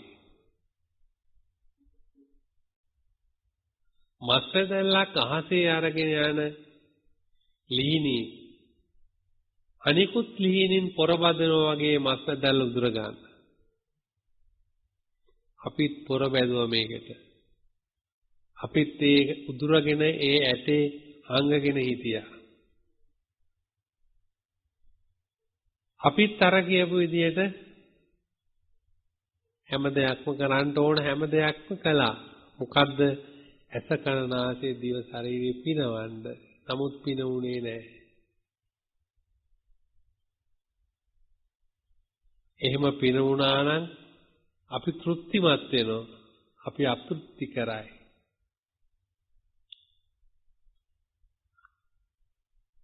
පිනවන්න දෙයක් බැරි දෙයක් ගැන කල්පනා කරලා අතෘප්ති වෙනවයි කියන එකත් තෘප්තිමත් වෙනවයි කියන එකත් දෙකම මුලාවක්. අපි ඒ මුලාව තමයි අයින් කරන්න ඕන. අපිට කවදාවත් තෘප්තිමත් වෙන්නත් බෑ, අතෘප්තිමත් වෙන්නත් බෑ. ඇයි? පිනවන්න බැරි දෙයක් ගැන සුරාපානය කළ මිනිස්සෙක් වගේ නිසා. ඒ දෙකම අපි ගන්නව සහනය අසහනය හැටියට. ඒ දෙකම සහනයක් නෙවෙයි, අසහනයක් නෙවෙයි. ඒ දෙකම අසහනය. අපිට උදා කරේ දෙකම අසහනය. ඒ නිසා සැබෑ සැනසීමක් අපි සෙව්වා. ඒ තමයි බුදුරජාණන් වහන්සේ දේශනා කළ ආලෝකය. බුදුරජාණන් වහන්සේ දේශනා කළ ධර්මය.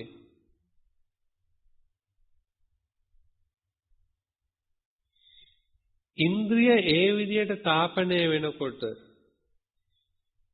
යථාර්ථය සුළු වශයෙන් ස්පර්ශ කරන විට ඉන්ද්‍රිය ආධ්‍යාත්මික ඉන්ද්‍රියෙන් වැඩෙන්න පටන් ගන්නවා කියලා බුදුරජාණන් වහන්සේ දේශනා කළා. මොනෝද ආත්මාත්මික ඉන්ද්‍රිය?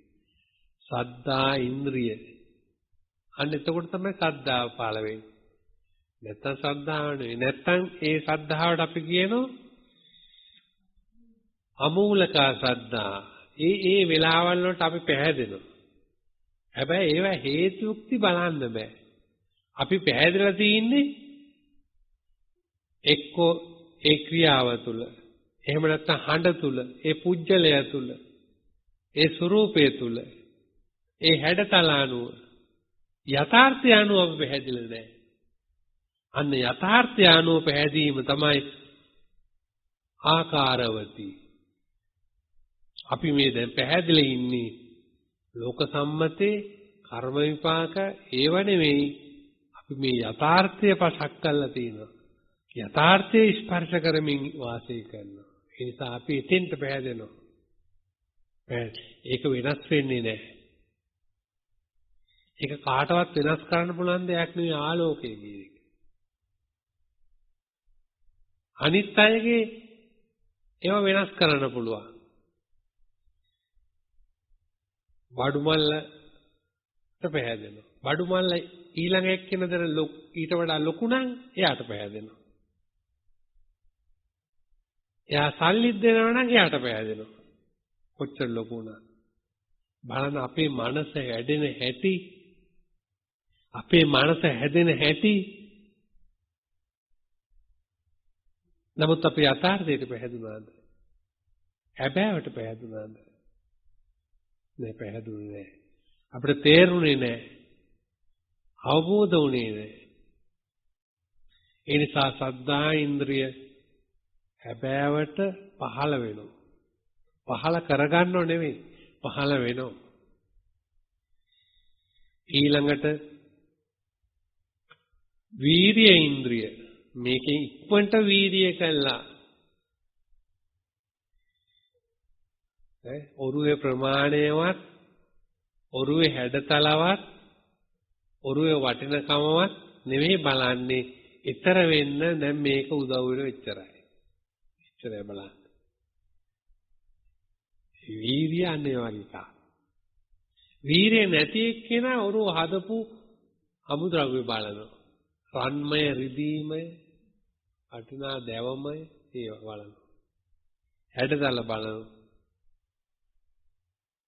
අලුත් පරණ බලනවා.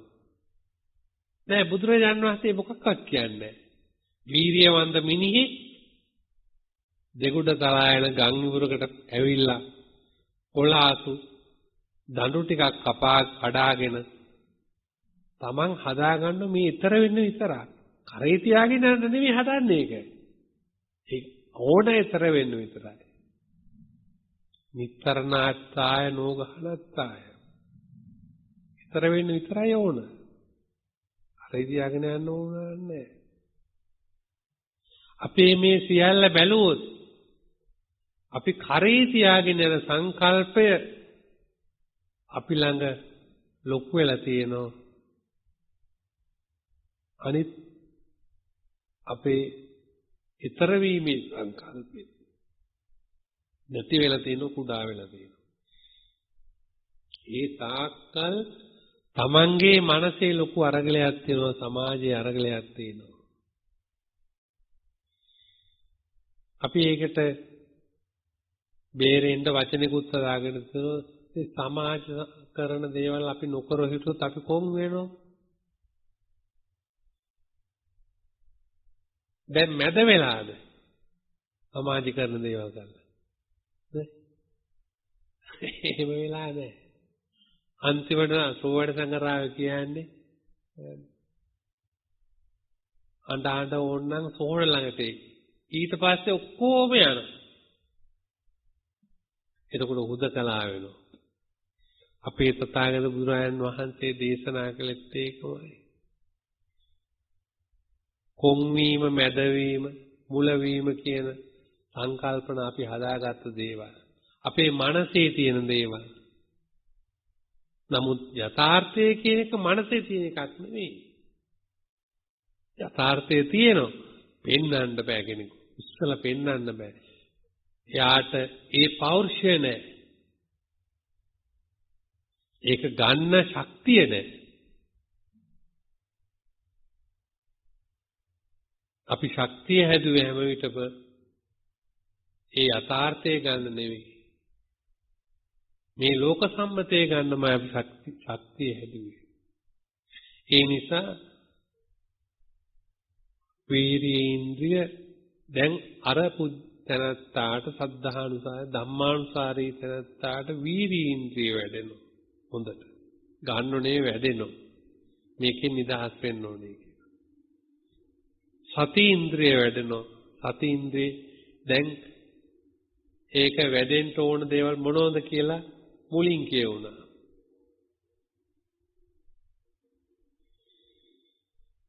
සති ඉන්ද්‍රිය. සමාධි ඉන්ද්‍රිය. සමාධිය කියන්නේ ඇස් වහගෙනවත් ඉන්ද්‍රිය වහගෙනවත් ඉන්න එක නෙමෙයි. මේ යථාර්ථයේ ස්පර්ශය දැනෙන බව, වැටහෙන බව, තේරෙන බව, නිදහස් බව තමයි සමාධිය කියලා කියන්නේ.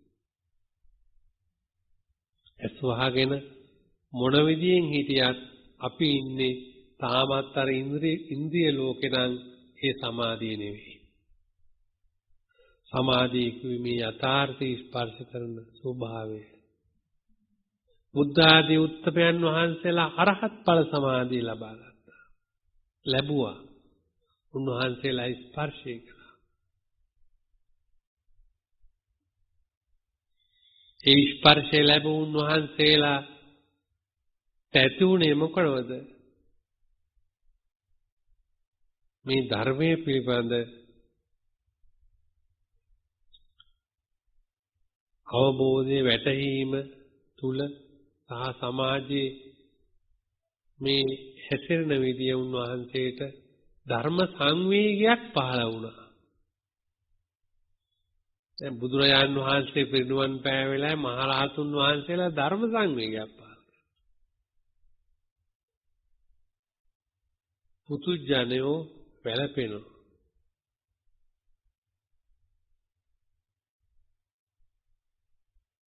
ඒ නිසා එක මොහොතක් හරි යම් කෙනෙක් සමාධියක් ලබනවන මේ බුද්ධ ශාසනයේ තියෙන බව, බුද්ධ ශාසනය විනාශ වෙලා නැති බව තථාගතයන් වහන්සේ ප්‍රකාශ කළා.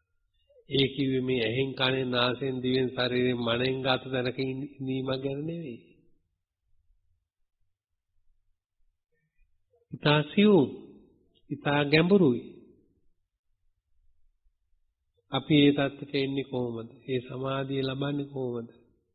සමාධි ඉන්ද්‍රිය වැඩෙනවා. දැන් අර විපල්යාස දුරු කරගෙන ඉන්ද්‍රිය තාපණය කරගෙන එහෙම එනෙක් කෙනාට ගන්නො නෙවෙයි සමාධියක් ලැබුණා. ලැබිලා තියෙනවා. එයා දැන් ලෝකේ බලන විදිය වෙනස්. ලෝකේ හැදූ විදිය වෙනස්.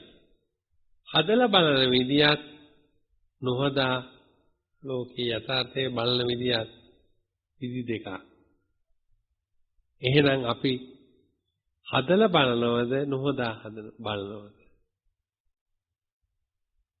බුදුරජාණන් වහන්සේ දේශනා කළ මනෝමය මේ මනසින්ම හදාගත්තු දෙයක්. මේ ඉන්ද්‍රියවල කොහෙවත් තියෙන දෙයක් නෙවෙයි. ඇහි තියෙන දෙයක් නෙවෙයි. කනේ තියෙන දෙයක් නෙවෙයි. අනිකුත් තැන්වල තියෙන දෙයක් නෙවෙයි. අරගෙන මේ මනෝමය මනසින් හැදුවා. කවුද හැදුවේ? දිව්‍යෙක් හැදුවා. බ්‍රහ්මෙක් හැදුවා. බමුණෙක් හැදුවා. මිනිහෙක් හැදුවා. සතුෙක් හැදුවා. නරක තිරිසන් ප්‍රේත අසුර නිකාය හැදුවා. ඒ ඔක්කොම මනෝමය. අපි නොහදා හිටියොත් කිසිම දෙයක් අපිට හදන්න බෑ. අන්නෙතෙන්ට ගති විමුක්ත නිදහස් වෙච්ච තැන. නිවන් දකින්නයි කියන්නේ ආලෝකේ. අපි මොනවත් හදන්නේ නැහැ. අපි නිදහසේ ඉන්නවා. නිදහසේ ඉන්නවා කියලා කියන්නේ මේ හදපු ලෝකය බලපින් ඉන්න එක නෙවෙයි. ලෝකේ නොහදා බලා සිටිනවා. ඒකට ධර්ම සංවේගයක් පාල වෙන්නේ.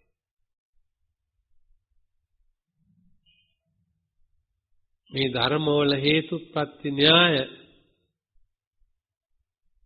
නායස්ස අධිගමෝ ඒ න්‍යාය තුලින් අධිගමයටපත් වීමෙන් එහෙම නැත්නම් න්‍යාය තහවුරු කිරීමෙන් ලබාගත් වූ අවබෝධය කුමක්ද කියලා එයාට තේරෙනවා. ප්‍රඥා ඉන්ද්‍රිය. එතකොට එයාට ප්‍රඥාව තියෙනවා. ලෝකේ යථාර්ථය දකින්න. සාරංච සාරතෝ ඤත්වා අසාරංච අසාරතෝ. තමයි යථාර්ථය. ඒක දකින්න.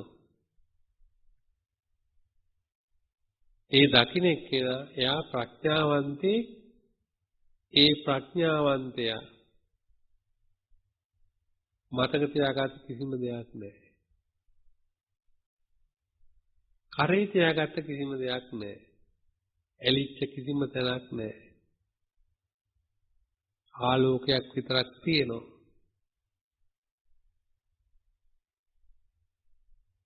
එතනින් ගැටලු විසඳන එක ගැටලුවයි තියෙන්නේ. ඒ තමයි දුක කියන එක. දුක කියන එකයි සැප කියන එකයි. සැප කිව්වේ ආලෝකය, නිවන. දුක කිව්වේ මේ සම්මතය. එහෙනම් මනුෂ්‍ය ලෝකේ හරි සතර අපාය දිව්‍ය ලෝකවල හරි දුක ගැන විස්තර කළා කොච්චර විස්තර කළත් වැඩක් නැහැ.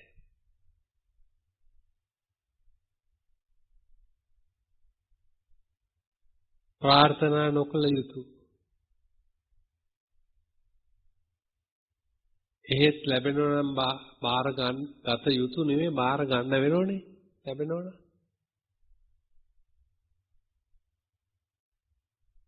ඒ නිසා බෞද්ධයෝ ප්‍රාර්ථනා කරන්නේ ධම්මේ පුඤ්ඤං පුඤ්ඤ කම්මං ආසවක්ඛ්‍යාවහං.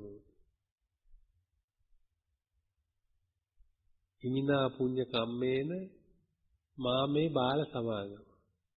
දැන් බාල සමාගම තමනු බාලය අතුරු කරන්න හම්බුනේ බාලය. ඒ නිසා මේක ප්‍රශ්නේ විසඳෙන්නේ නැහැ.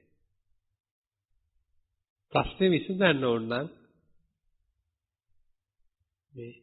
මේකේ යථාර්ථය දැනගත්ත කෙනෙක් ඉන්න ඕන. අන්නයාට පඬිතයා කියලා කිව්ව සත්පුරුෂයා කියලා. එයාට වුන්කම් දෙනවා. ලෝකේ පහළ වෙච්ච ශ්‍රේෂ්ඨම සත්පුරුෂයන් වහන්සේ බුදුරජාණන් වහන්සේ, කල්යාණ මිත්‍රයන් වහන්සේ කිසිම අර කියපු මේ ඉන්ද්‍රිය පහෙන් ගත්ත ලෞකික දෙයක් බලාපොරොත්තු ඒ මොකද ඒ සැප දුකක් හැටියට දන්න නිසා ලෝක සම්මතයක් නෙවෙයි කර්ම විපාකයක් නෙවෙයි අවබෝධය නිසා රහතුන් වහන්සේත් ඒවයි. ඒක සැපක් නොවන නිසා කවුරුවක් කියන නිසා නෙවෙයි. කෙනෙක් හිතුවොත් මේ පොළොවම ලියලා දුන්නොත් ඒක සැපයි කියලා නෙවෙයි. අපි හිතනවා එහෙම.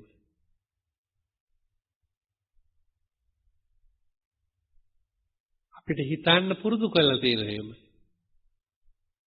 දැන් හිතන්න පුරුදු කරපු එක සම්පූර්ණ වෙනස් බුදුරජාණන් වහන්සේ. තමන් වහන්සේට හිමි වෙච්ච සැපයි කියපු දේවල් කුණු කෙල පිටක්සේ ඉවත දැම්මා.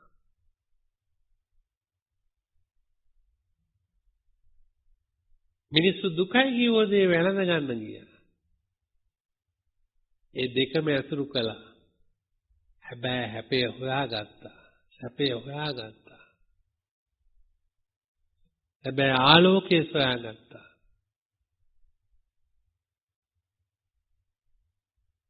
අපි රෝමනා කාණ්ඩේ අන්තිම ශ්‍රේණියේ හරි හැබැයි සැපත.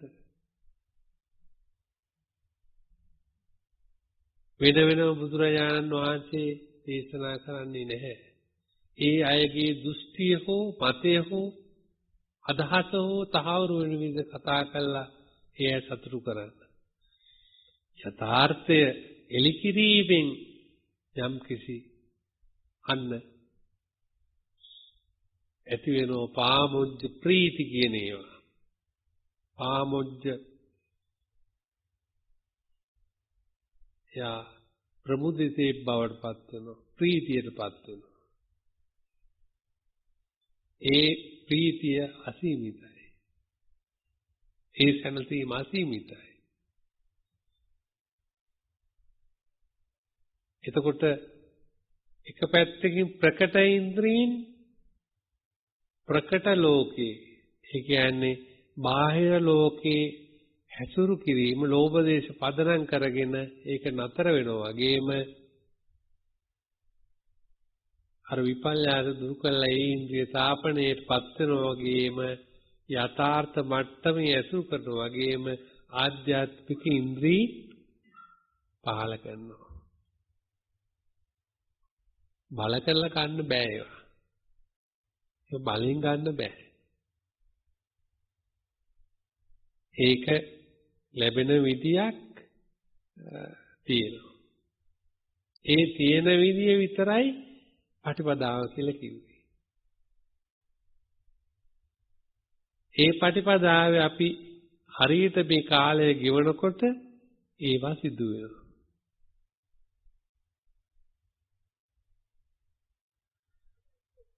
භෝජනම් විමත්තං ආහාරයෙන් මත් වෙන්න එපා කියලා කිව්වා. මදය ප්‍රමාදය සඳහා ආහාරය ගන්න එපා කියලා කිව්වා. ඒක නොගැනීම නිසා දැන් ආහාරේ කබලින්කාර ආහාරයේ තෘෂ්ණා පදනම් කරගෙන තියෙන එක. ඒ තෘෂ්ණා පදනම් කරගෙන තියෙන ආකල්ම සැනසීම කබලින්කාර ආහාර වල නැහැ. ස්පර්ශ ආහාර තෘෂ්ණා පදනම් කරගත් එක ප්‍රසන්න විඥාණය සකස් කරනවා. ස්පර්ශ ආහාර අපි දන්නේ නැහැ. ඊළඟට විඥාන ආහාරත් දන්නේ නැහැ. මනෝ සංචේතනික ආහාර දන්නේත් නැහැ. අපි එකක් දන්නෝ මේ සීලුම ආහාර තණ්හාව පදනම් කරගෙන තණ්හාවෙන් ඉපදිච්ච දේවල්. බුද්ධ ආදී උත්තමයන් වහන්සේ මේ ආහාර කබලින්කාර ආහාර ගත්ත ස්පර්ශ ආහාර තිබුණ උන්වහන්සේට ඊළඟට උන්වහන්සේට අර විඥානය කියන එක ප්‍රසන්න විඥානයක් තිබුණේ නැහැ. දැන ගැනීමක් විතරයි තිබුණේ. ඊළඟට උන්වහන්සේ මනෝ සංචේතනික ආහාරයක් උන්වහන්සේට තිබුණේ නැහැ. උන්වහන්සේට ඒවා එකක්වත් තණ්හාව පදනම් කරන්නේ. තණ්හාව ඒ ආහාර නිරෝධය, ආහාරයත් ආහාර සමුදයත් ආහාර නිරෝධයත් ආහාර නිරෝධ මාර්ගය දන්නවනම් සම්මාදිට්ඨිය කියලා සාරිපුත්ත මහ රහතන් වහන්සේ සම්මාදිට්ඨි සූත්‍රයේ දේශනා කළා. පුංචි කතාවක් නෙවෙයි පටිච්චසමුප්පාදික දේශනා කළේ. ඒ සමේ ආහාර ප්‍රත්‍ය පටිච්ච සමුප්පන්න වූ දෙයක් හැටියට ධර්මයට අනුකූල බලන කෙනෙකුට ඒ තණ්හා සියල්ලක්ම දුරු කරන්න නිරෝධ කරන්න හැකියාවක් ලැබෙනවා. ඒ නිසා භික්ෂුන් වහන්සේලාට ප්‍රාක්‍වේක්ෂා කරන්න කියලා. පාත්‍රයට බත් පුරවගෙන එන දායකයන්ට ඇහෙන්න කියන දෙයක් නෙවෙයි ඒක. පටිසංකායෝනිසෝ පින්නපාදම් පටිසේවාමි යාවදේව සීතස්ස පටිඝාතාය උන්නස්ස ආදායගෙන පිරිතක් වාගේ අධ්‍යයනා කරන දෙයක් නෙවෙයි. ඒක පුජ්‍යලික අවශ්‍යයක් තමන්ගේ ප්‍රත්‍යවේක්ෂා. නිවන් දකින ගිහියෙක් වුණත් ආහාර ප්‍රත්‍යවේක්ෂා කිරීම වරදක් නෙවෙයි. මාසේ දේශනා කළා තියෙනවා. ආහාරය සඳහා ලොකු කාලයක් ගෙවන්න එපා කියලා. ඒ ගෙව්වත් වැඩක් නැහැ කියලා. ඊළඟට සංවේ නප්පහසාති මාරෝ මේ විදිහට බලන එක්කෙනාට මාරයාට ලං වෙන්න බෑ. මාරයා ඈත් වෙනවා. මාරේ ලං වෙන තැන් මොනවද? අර විපල්යාස ඒ විදිහට තියාගෙන ඉන්නවා නම් යාට මාරයා ලං වෙලා ඉන්නවා. අසුබදේ සුබ හැටියට යා සලකනවා. ඉතින් යාට මාරයා තමයි ඉන්නේ. මාරයා වෙන්නේ. ඊළඟට ඉන්ද්‍රිය මාර්ගයෙන් නිමිති ගන්නව නම් අනුභ්‍යංජන ගන්නව නම් අවිද්‍යා දෝමනස් දෙකට වැටෙනවා නම් මෙයාට මායя ඉන්නවා. භෝජනය ගැන කතා කරනවා නම් සාකච්ඡා කරනවා නම් ලොකු කාලයක් ගත කරනවා නම් එයාට මායя ඉන්නවා. ශ්‍රද්ධාව, වීරිය, සද්දං ආරද්ධ විරියං ඒව නැති කියන මායя ඉන්නවා. එතකොට රාධාම්දුරන්ට මායя කියලා කිව්වේ මොනවද? ආද මායя කියන්නේ මේ රූපයටයි. ඒ නිසයි මම රූපය අතහරින්නේ කියන්නේ මොනවද? රූපය අල්ලගන්න එපා මගේ කියලා. මේ වේදනාවටයි රාධ මායя කියන්නේ වේදනාව අල්ලගන්න කිව්වේ. මේ සංඥාවට සංකාරවට මේ ස්කන්ධ වලටයි මායя කියලා කියන්නේ මම. ඒ නිසයි නුඹලට මේක අතහරින්නේ කිවිචාගෝ පටිනිස්සග්ගෝ මුත්‍ති අනාලයෝ. කැමැත්තක් තියෙනවනම් ලොකුම ත්‍යාගයක් කරනවනම් ලොකු නිදහසක් ලබනවනම් විමුක්තියක් ලබනවනම් ආද මේ ස්කන්ධ අතහරින්න ඒවා අයිතිනේ. ඒවා පටිච්චසමුප්පන්න හේතු ප්‍රත්‍යයෙන් හටගත් ධර්ම. ඒ වල්ලගත්තාම මැරෙන්න සිද්ධ වෙනවා, උපදින්න සිද්ධ වෙනවා. සංසාරේ කියන්නේ ජාති මරණ සංසාරා. ජාතියයි මරණයයි. අපිට තියෙන ජාතියයි මරණයයි මූලික වාසිය. තථාගතයන් වහන්සේ මේ සංසාරේ කියලා කිව්වේ ජාති මරණ, ජාතියයි මරණයයි තියෙන තැන. ඒ වල්ලගන්න එපා කියලා කිව්වා. ඒ වෙනුවෙන් වෙහෙසෙන්න එපා කියලා කිව්වා.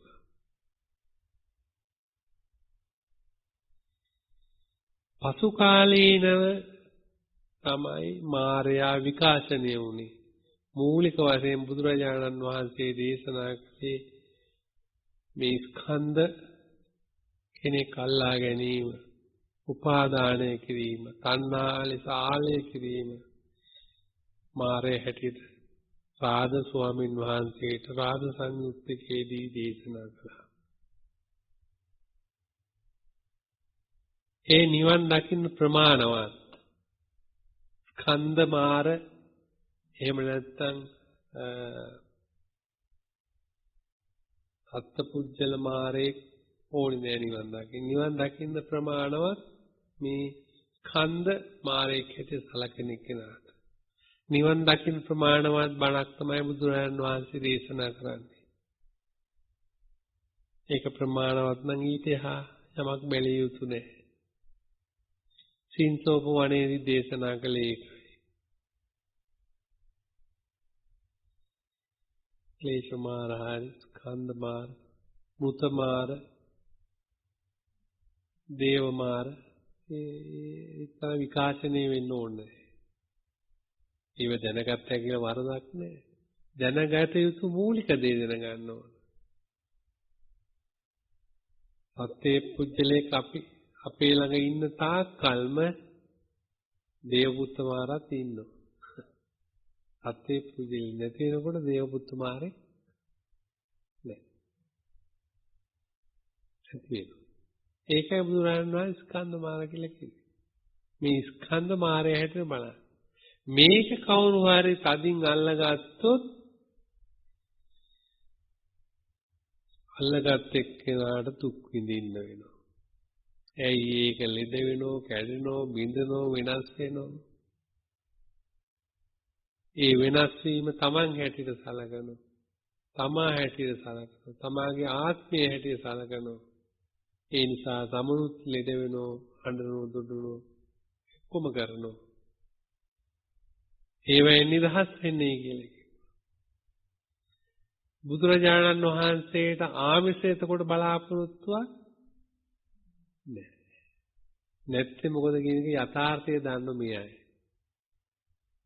ධර්මය අවබෝධ කරගෙන ආමිෂ බලාපොරොත්තුකුත් නැහැ. ඒ නැත්නම් මොකද කියන එකක් දාන්නවා. එසේනම් අපිට මේ අපි එමළමක් හැටියට ගනුදෙනු කරන දේවල් ඔක්කොම අපි ඉවත් කරනවා. අපි ඉවත දාලා අපි යනවා. එයාට මාරේ එන්නේ නැහැ. මාරයට එන්න පුළුවන් තැනකට ඉනිමන් හදන්න එපා. කියන එකනේ බුදුරජාණන්ගේ දේශනාව. ඉනිමඟක් වෙන්නේ මොන වුණාද කියලා තේරුම් ගන්න ඕන ධර්මානුකූලව. ඒ ධර්මානුකූලව තේරුම් ගත් එක්කෙනාට මාරය නැහැ. මොකද මාරය නැත්නම් එයා පාලමක් ඉනිමඟක් කළේ නැහැ. කිසිම එකක් මාරයයි. මාර පායාසය කියලා කිව්වා. රූප, ශබ්ද, ගන්ධ, රස, ස්පර්ශ ධම්ම කියන ඒවා. මාරයා විසින් අතුරුන ලද අපිව අල්ලගන්න. ඒ නිසා කිව්වා බාහ්‍ය වගේ ඇත්තන්ට තේ දිත්ත මත්තන් කියලා. සුතේ සුත මත්තන් කියලා කිව්වා. දකින්න කෙනෙක්වත් දකින්න දෙයක්වත් දුතු දෙයක්වත් ඒ කිසි දෙයක් නැහැ. මතකයේ කියන එක නැති කරන විදිය මේ කිව්වේ. මතකයේ කියන්නේ මායාවක්. මායාවක්. අපි මායාව ප්‍රඥාවක් ඇතුළත සලකනවා. එකිනෙකා පාගන්න පාවිච්චි කරනවා. නමුත් ඒක මායාවක්. ඒකයි දිත්තේ දිත්ත මතං සුතේ සුත මතං මුතේ මුත මතං කියලා. සමහර විට මේ කාලේ මහා උගතකටවත් ඔය කියන දෙක තේරෙන්නේ නැහැ. තේරෙන්නේ නැහැ. ඒකයි මම කිව්වේ කාගවත් පොත් ඕනේ බුදුහාමුදුරු දේශනා කළ ධහම ඇති. අපිට ඕන පැත්ත තියෙනවා. අනිත් සේන පොත් කියවල ඔක්කොම එක එක්කෙනාට අහුම්කන් දීලා අපි ලබා ගන්නේ මේ විඥානය, මේ විඥානනය, මේ කියන දැනුම. මේ ප්‍රඥප්තිය වැඩක් නැහැ. මගේ එකම සැනසීම බුදුරජාණන් වහන්සේ කියපු දහම. කියවන එක, බලන එක, හිතන එක. එකම සැනසීම. ඒ නිසා එක පොතක් තියෙනවා. අන්නේ පොත තමයි මේ යථාර්ථය. ජීවිතේ තමන් කොහොමද කියුවත් අවබෝධයටපත් වෙන්නේ නැත්නම් තෘප්තිමත් වෙන්නේ නැත්නම් සැනසීමටපත් වෙන්නේ නැත්නම් ඒ කොච්චර කියුවත් වැඩක් නැහැ.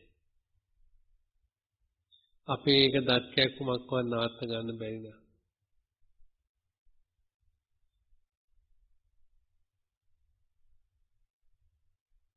එන ප්‍රඥාව කියන එක ආලෝකය කියන එක මහ පුදුම දෙයක්. ටිකක් හරි ස්පර්ශ කරන කෙනාට හිතෙනවා මේක මහ පුදුම දෙයක්. පුදුම කතාවක්, පුදුම විස්තරයක්. මේක සොයාගන්නේ කොහොමද? කොතන තියෙන්නේ? ආදී වශයෙන් මහා විස්තරයක්. ඊළඟට දැන් මේ එහෙකටවත් පාලං හැදුවේ නිමං හැදුවේ නැත්තම් මාරයට එන්න මාර කියන සංකල්පය එතකොට ධර්මයේ යථාර්ථය නොදත්තා වූ අසුතවත් පුදුජනයාගේ සංකල්පයක්. හැබෑවක් නොවේ. ඒ හැබෑවක් නෙවෙයි. හැබෑව ළඟදී කපුරු පෙත්තක් වගේ මාර්යා දිය වෙලා යනවා. යථාර්ථය ළඟදී. ඒ දෙන බුදුරජාණන් වහන්සේ උදාහරණයක උපමාවකින් වාතෝ සීලංව පබ්බත මහා පර්වතයක හැපෙන වාතය වගේ සුළඟ වගේ මහා පර්වතයක කොච්චර සුළඟ හැපුණත් ඒ සුළඟට බෑ ඒ පර්වතය සොලවන්න.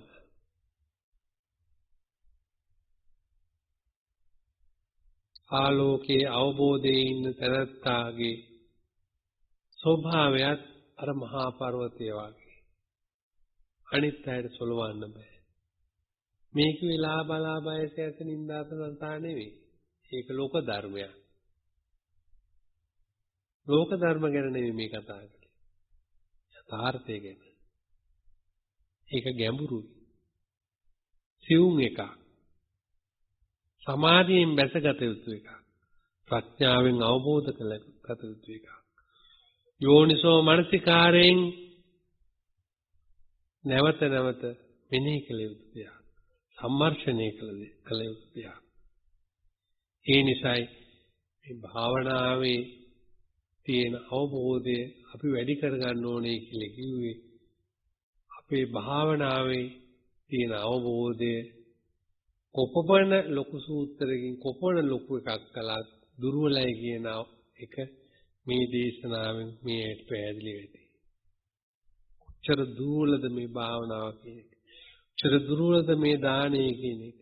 කොච්චර දුර්වලද මේ සීලය. එහෙනම් අර වාතෝ සීලං නපබ්බතං පර්වතයක් සොලවන්න බැරි වගේ ශක්ද මේ අපේ සීලය සමාධිය දානය කියලා අපි අපිටම ප්‍රශ්න කරන්න ඕනේ. ප්‍රශ්න කිරීමෙන් ඒ පුජ්‍යලයා තුළ නිවීම නිදහස අවබෝධය ලබා ගන්න හැම කෙනෙක් ශක්තිය ඇති කර ගන්න. ඒ ඇති කර ගැනීමට අවශ්‍ය කරන මාර්ගය තමයි මේ දේශනා කරන්නේ. ලොකු බණක් නෙවෙයි. නමුත් මේකේ තියෙන විස්තරය ඈතට යනවා. ඈතට යන මේ විස්තරය ඉංගිකර මේ විස්තරය තමාන්ට නිදහසේ බලන්ට එබී බලන්ට අසුභානුපස්සින් විහරන්තං ඉන්ද්‍රියේ සංඋතං භෝජනම් මත්තංජු සද්දං ආරද්ධ විරියං සංවේ නප්පහසහති මාරෝ වාතෝ සීලං කියන ගාථා රත්නේ යමක වර්ගයේ තියෙන යමක කියන්නේ දෙකක්නේ යමක ප්‍රාතිහාරය කියන්නේ දෙකක් එකට කරගෙන එකනේ යමක කියන අදහස ඇවිල්ලා තියෙන්නේ දෙකක් නේද සුභානුපස්සින් විහරන්තං කියලා තියෙනවා දැන් මේ කිව්වේ අසුභානුපස්සින් නේ දෙකක් තියෙනවා දෙකේ එකක් අපිට අපි ඉන්න තැන දැන් විස්තර කර ගාතාව අපි ඉන්නේ නැති තැන එතෙන්ට આવොත් තමයි සැනසීමක් වෙන්නේ. ඉතින් ඒ නිසා සියලු දෙනාටම සපතක් සැනසීමක් ලබන්නට මේ අනුශාසනාව හේතු වේවා. ඉතින් එහෙම දෙනාටම දරුවන් සරණයි. අභිවාදන සීලිස්ස නිච්ඡං වද්දාපචායනෝ චත්තාරෝ ධම්මා වඩ්ඩಂತಿ ආයුවන්නෝ සුඛං බලං ආයුරාෝග්‍ය සම්පatti සග්ග සම්පatti මේවච අතෝ නිබ්බාන සම්පatti හිමිනාතේ සමෙජ්ජතු